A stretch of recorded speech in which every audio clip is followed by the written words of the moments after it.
समेत ऐसा कुछ नहीं होता था जो ग्वालियर में हमारे घर पर ना हो।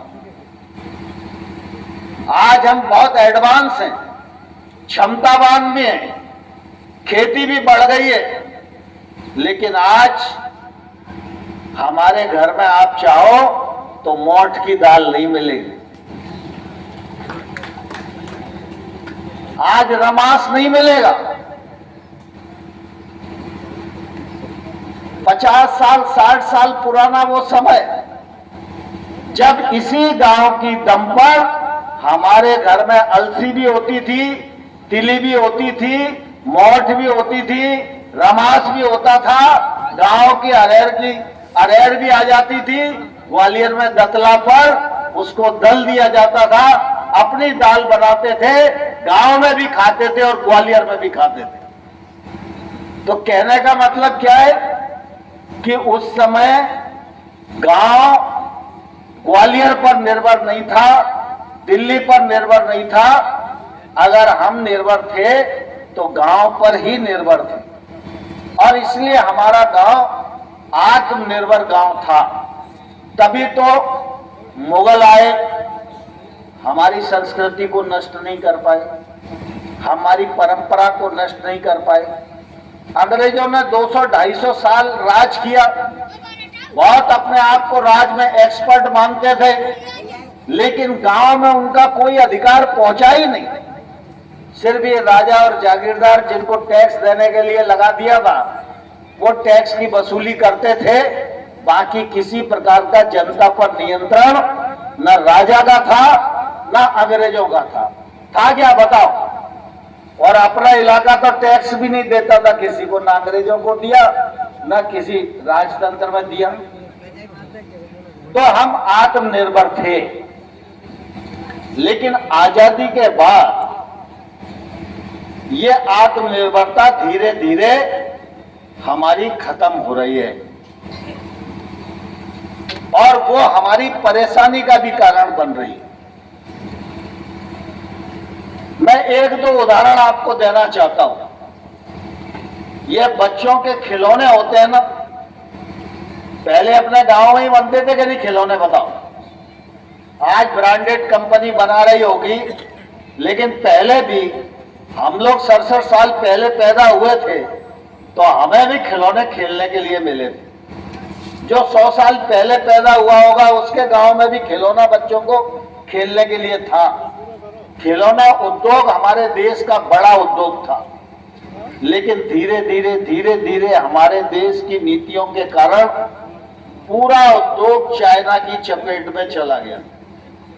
मैं मिनिस्टर था उस समय, चाइना ने स्टील पर प्रहार करने की कोशिश की थी। उस समय स्टील मिनिस्ट्री मेरे पास थी। अब आप सोचो कि जैसे स्टील, लोहे की चद्दर, मान लो थोड़ी देर के लिए 500 रुपया कुंटल घर में बन के पड़ती, तो चाइना हमारे यहां के व्यापारी को 400 रुपए कुंटल में दे रहा था। अब जिसको 100 रुपए सस्ती मिल रही हो, मैं उससे कहूं कि भैया देश के लिए तू 500 की खरीद, कोई मानेगा क्या? बताओ। तो मैं उस समय एकदम नया था और मुझे लगा कि ये तो बहुत बड़ा छल हो जाएगा। जो चीज हमारे घर में सरकार की इंडस्ट्री को 500 रुपए कुंटल पड़ रही है, और अगर चीन में वो 400 रुपए कुंटल मिल रही है, तो हमारा कारखाना तो आज नहीं साल भर बाद बंद ही हो जाएगा। तब मैंने जांच पड़ताल की तो मुझे बताया कि खिलौना इंडस्ट्री भारत की बड़ी इंडस्ट्री थी और हम निर्देश बाहर है। बीमारियां घुसेड़ दो किसी देश में तो अपने आप ही 2-4 करोड़ मर जाएंगे, हाहाकार मच जाएगा, जैसे कोरोना आया था, है क्या नहीं? बताओ। कोरोना के समय ही सारे दुनिया की आंखें खुली। सारी दुनिया ये सोच रही थी कि वैक्सीन हम बनाएंगे तब दुनिया को देंगे, लेकिन भारत अब आत्मनिर्भर भारत की ओर बढ़ रहा है। इसलिए मोदी जी ने कहा हम दुनिया की तरफ मत देखो, हम वैक्सीन बनाओ और अपनी वैक्सीन हम खुद भी लगाएंगे और दुनिया को भी सप्लाई करेंगे। जब ये हुआ तो अमेरिका को भी लगा, चाइना को भी लगा। क्या ये क्या हुआ? 2014 से पहले हमारे मिलिट्री वाले जो लोग लड़ते थे या हमारी जो पुलिस की बंदूकें होती थी, ये बंदूकें भी किसी न किसी दूसरे देश से ही खरीदना पड़ती थी। हमारे यहाँ असेंबलिंग जरूर हो जाती थी, लेकिन हम अपना माल नहीं बना पाते थे। आज मोदी जी ने जो हमें बेचते थे, उनसे ही मोदी जी ने कहा कि भाई हम तुम्हारा माल खरीदने के लिए तो तैयार है, लेकिन तुम ये माल बनाओ हिंदुस्तान की धरती में।